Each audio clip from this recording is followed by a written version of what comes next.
Il a révolutionné le red carpet en y faisant défiler des semelles rouges. Aujourd'hui, notre portrait est dédié à Christian Louboutin. Il est né à Paris en 1964 et il commence à dessiner des chaussures à l'âge de 12 ans. Pourquoi ? Eh bien parce qu'un jour, il se promène au musée des arts d'Afrique et d'Océanie et il voit une pancarte sur laquelle on voit un escarpin barré, panneau qui interdisait alors le port de chaussures à talons pour éviter de rayer le sol. Ce tableau le fascine et il va donc reproduire incessamment cet escarpin et commencer à le décliner sous différentes versions. Après avoir fait ses armes chez Charles Jourdan et Roger Vivier, deux grands noms de la chaussure, il lance sa marque en 91. Comme il a passé sa vie à dessiner des chaussures, ses books sont pleins de modèles et il a donc largement de quoi sortir ses collections. Collections qui ne vont d'ailleurs pas rencontrer le succès tout de suite. Il faudra en effet attendre qu'il se fasse repérer par les grands noms de la mode et à l'époque ce sont principalement les rédacteurs de magazines spécialisés comme par exemple Anna Wintour à la tête du Vogue US. Et puis c'est après, à partir des années 95, qu'il deviendra le chausseur des grands défilés, le chausseur des podiums.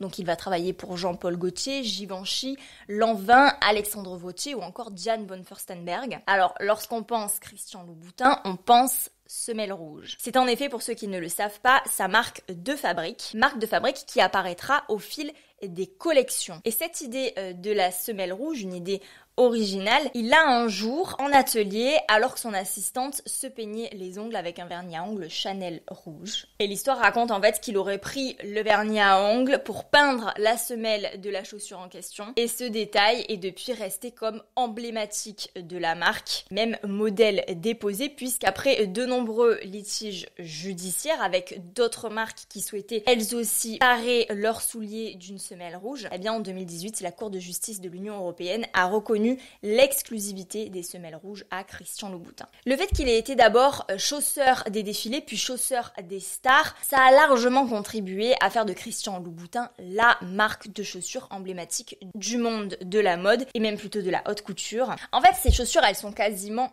vivantes, elles sont personnifiées. Avant d'être des chaussures, ce sont des objets, des symboles de la mode, de la féminité. Grâce à la semelle rouge, déjà, ces chaussures sont clairement identifiées, clairement identifiables. Mais au fil de ses campagnes et de ses collections, Christian Louboutin, il a su en fait mettre en scène ses chaussures. Je me souviens par exemple d'une époque, ça devait être, je pense, il y a une dizaine d'années, les chaussures présentées sur son site, en fait, elles étaient mises sous cloche de verre, comme on le fait de certains objets dans les cabinets de curiosité, certains objets ou certains animaux d'ailleurs. Comme si finalement, voilà, la chaussure était vivante ou alors la chaussure était un objet à regarder avec interrogation, avec émerveillement, un personnage finalement qui se suffit à lui-même et qui n'a pas forcément besoin d'être porté pour exister en tant que tel. D'ailleurs, une paire de Louboutin, c'est typiquement le genre de pièce, comme un sac de luxe d'ailleurs, qu'on expose soit dans un dressing ouvert, soit sur une pile de bouquins comme ça, négligemment sur un meuble. Parce qu'avant de remplir sa fonction première de chaussure, c'est un objet de haute valeur artistique. C'est quasiment de l'art en fait. D'ailleurs, Christian Louboutin est très proche du monde du spectacle et du théâtre. Et donc c'est pas étonnant qu'il aime cette mise en scène de ses modèles, comme si c'était les acteurs de sa propre pièce, de son propre show quoi. Sachez par ailleurs que Christian Louboutin ne fait pas que des talons hauts, il fait aussi des chaussures plates pour hommes, des sacs, des rouges à lèvres, des parfums. Bref, il est complet notre Christian. Et puis pour ceux qui sont à Paris, sachez qu'une nouvelle boutique ouvre rue Saint-Honoré, 260 mètres carrés de bonheur et de glam. Allez-y pour moi s'il vous plaît.